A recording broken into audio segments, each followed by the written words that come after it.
Selamünaleyküm. Çok sağ olun, sağ olun. Allah razı olsun. Cami Baş İmam Hatibi Ekrem Nalban hocamızı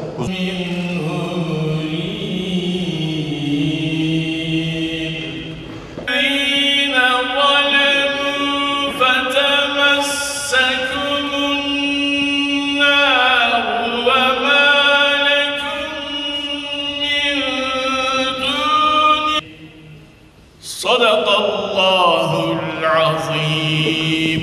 Bismillahirrahmanirrahim. Çok hayırlı bir merasimde beraberiz.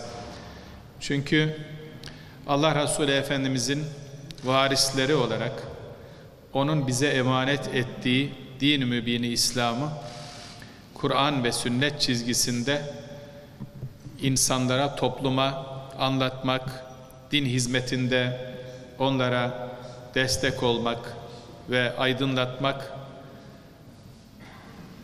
teşkilatının, aydınlatmak ile görevli teşkilatın en önemli kurumlarından birisi olan İstanbul Müftülüğündeki bu değişim, görev değişimi merasiminde beraberiz. Nice hocalarımız bu büyük müessesede, meşihat makamında şimdiye kadar bu ulvi görevi üstlendi, yerine getirdi. Bir kısmına yetişemedik ama gıyaben tanıdık. Çok güzel hizmetler yaptılar. İçinizden hayra çağıran, iyiliği emreden, kötülükten men eden bir ümmet bulunsun. O ümmeti din konusunda ümmete rehberlik etme makamında olanlar da bugün müftülerimiz, müftülüklerimiz, 81 il müftümüzle, 250 kadar il müftü yardımcımızla ve 922 ilçe müftümüzle bu görevi yürütmeye çalışıyoruz ki 3000 civarında vaizimiz, 100.000 kadar imamımız, müezzinimiz, murakibimizle, müfettişimizle ve diğer ünvandaki görevlilerimizle Diyanet İşleri Başkanlığı olarak yurt içinde ve yurt dışında bu vazifeyi en güzel bir şekilde yapmanın gayreti içerisindeyiz.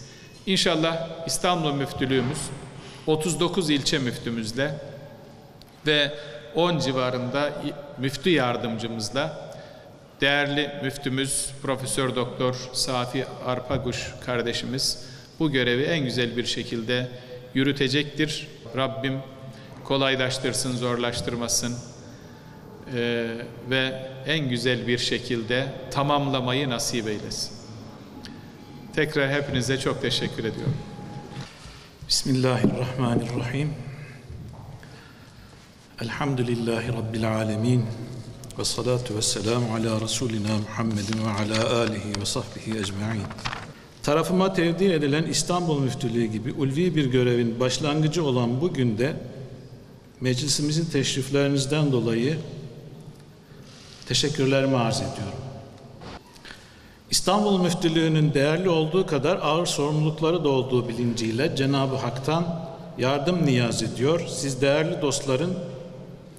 değerli dostlarımızdan dua istirham ediyor.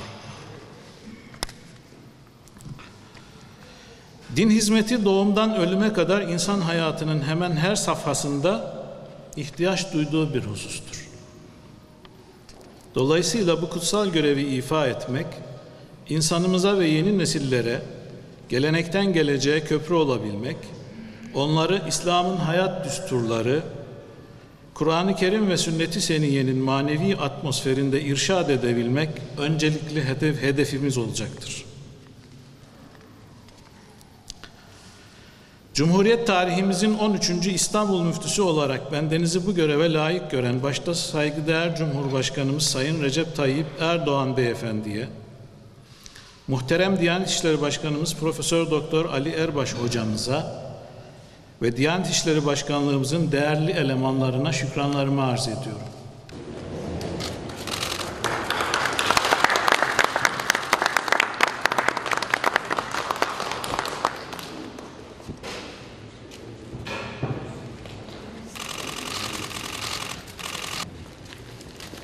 Evet efendim.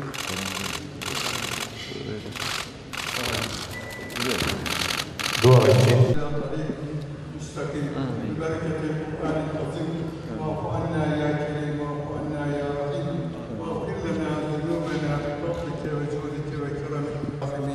Ya Erhamer Rahimin, bizleri yeni vazifeye başlayan müftü arkadaşımıza da hayırlı hizmetler, başarılar ihsan eyle ya Rabbi. Amin.